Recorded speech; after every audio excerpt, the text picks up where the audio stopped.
I'm going to show you just really basic how to do paper mache on our little sample pumpkin or on a sample pumpkin. You're going to need to lay just some scrap newspaper down on your work surface, have your newspaper strips near you and your paste near you. Your paste should be in a bowl that's big enough you can get your hand inside.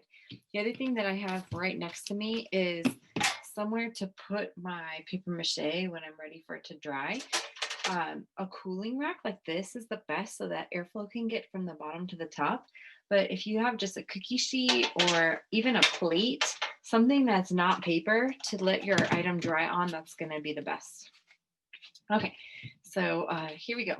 So here I have, also I have some paper towels near me. If you have a roll of paper towels, it's gonna be helpful because your hands get messy. So you just need something to dry, wipe your hands on. This is just flour and water, so it's not gonna like hurt you in any way. If it gets on your clothing, it washes right out. If it gets anywhere on the table, it washes right off. So just prepare your surface so you have the least amount of cleanup possible, just because that's way more fun than having to clean up a bunch of mess.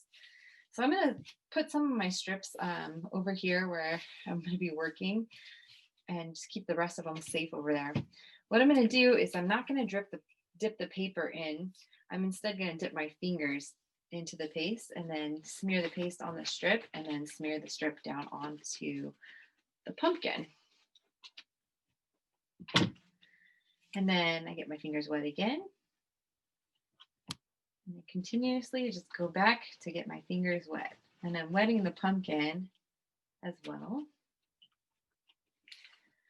Now, as I go, I like to crisscross my paper strips because in the end, I believe that it makes the paper mache stronger than if you go only one direction. If you only go one direction, then you're giving the paper an opportunity to split. And I don't want it to split. I want it to be nice and strong. So my last strip was this direction, so I'm going to go kind of perpendicular. When you're not trying to do this under a camera, it's a little easier, but that's okay. So put that down, and with your damp fingertips, you're just sticking the paper down. So you just do this all the way around the pumpkin, or whatever it is that you're paper macheing. Try to keep going opposite directions. I got some paste, and I'm just adding some paste on there before I put my next strip. This strip is really thick. This might not work. What happens with really thick strips on round items is that typically it ends up with a rough edge. This actually looks okay. I'm going to leave it, but that strip was really wide for what I'm doing. So if you ever are putting a strip down and the edges won't go smooth, it's probably just because your strip is too thick and therefore it's not going to be ideal for you.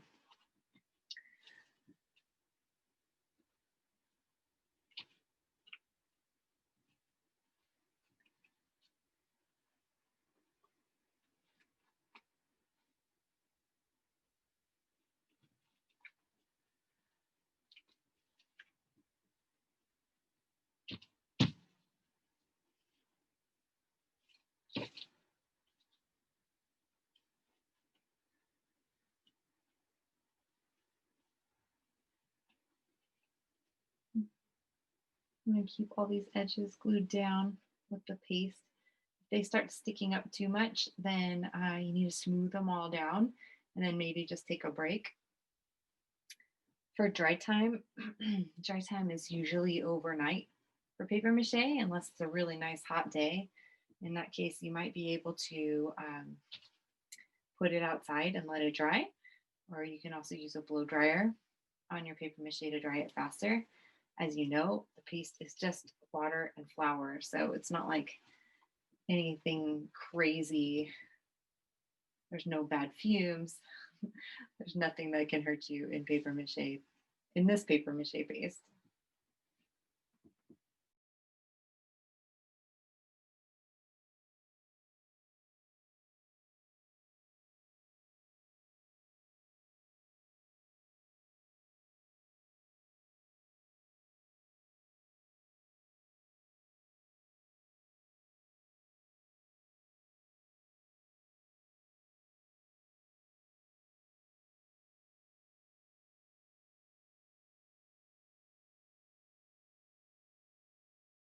think I've got the bottom almost covered.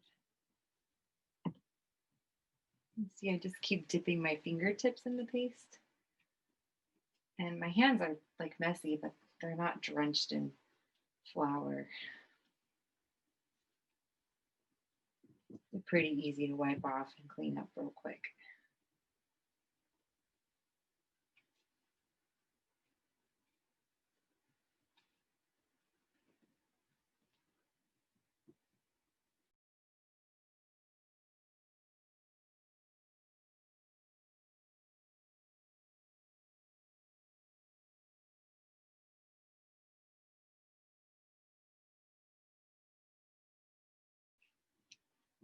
I still have some tape showing over here, so I'm going to start working this side.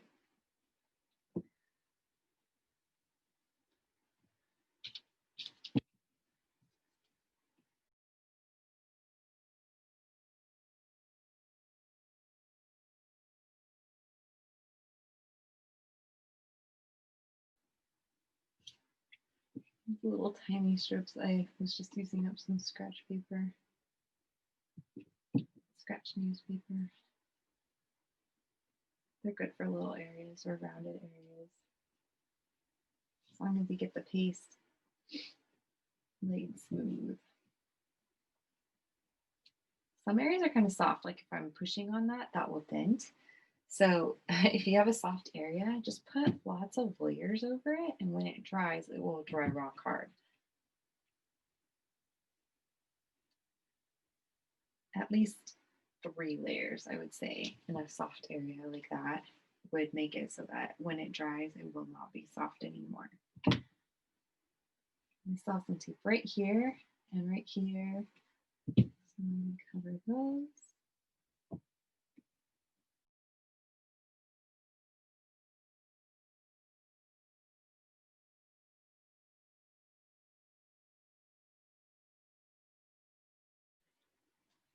As you start to practice paper mache, you may end up finding like the perfect size strip for you to use. I don't like these short ones. I like the ones that are about the size of my palm. And I'm using what I've got here. And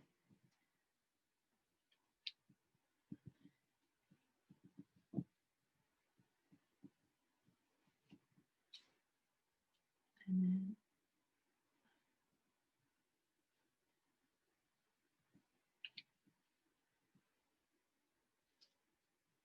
too short, too short. Okay, so then I'm going to do the stem. And the way that you do that, you just kind of wrap. Also, like the stem is just attached with masking tape. So what I want to do is I want the paper mache to also help hold the stem on so that the stem won't fall off once it's my project.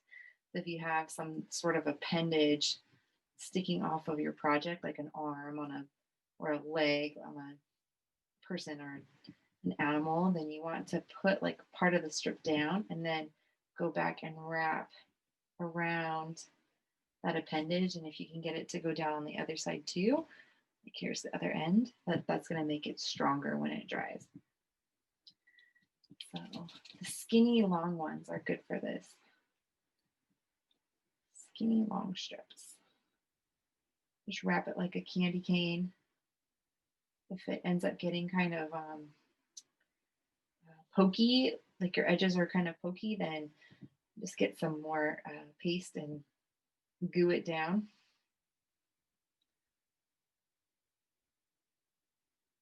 In the end, you want it covered with paper and not have your masking tape showing anymore.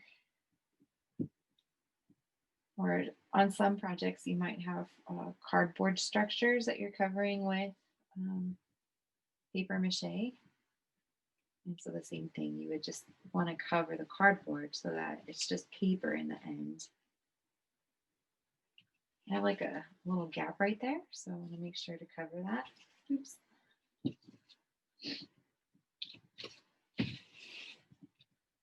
All right, got a mess there.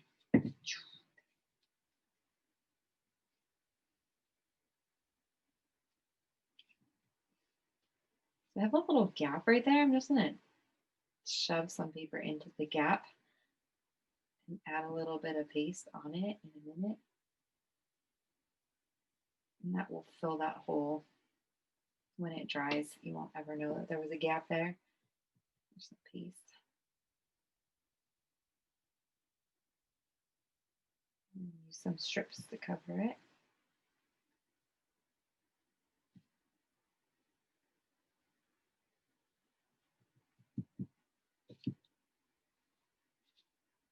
Like that. All right, so I'm just gonna one more time, just put some paste anywhere where anything's sticking up. Make sure I don't have any masking tape showing. Which I don't. So I'm gonna go ahead and set it on my cookie sheet to dry and then use some paper towels to dry my fingers. My cookie sheet's right here. I'll show you in just a second. Just dry your hands off. And then these pieces that you got paste on, just trash them and clean up your area, and that's clean for the day. If you made your paste in a container like this, you can put a lid on it and save it for tomorrow. The flour and water mixture, as long as it goes in the fridge, it'll save for a few days. You'll know it's no good anymore when it starts to smell.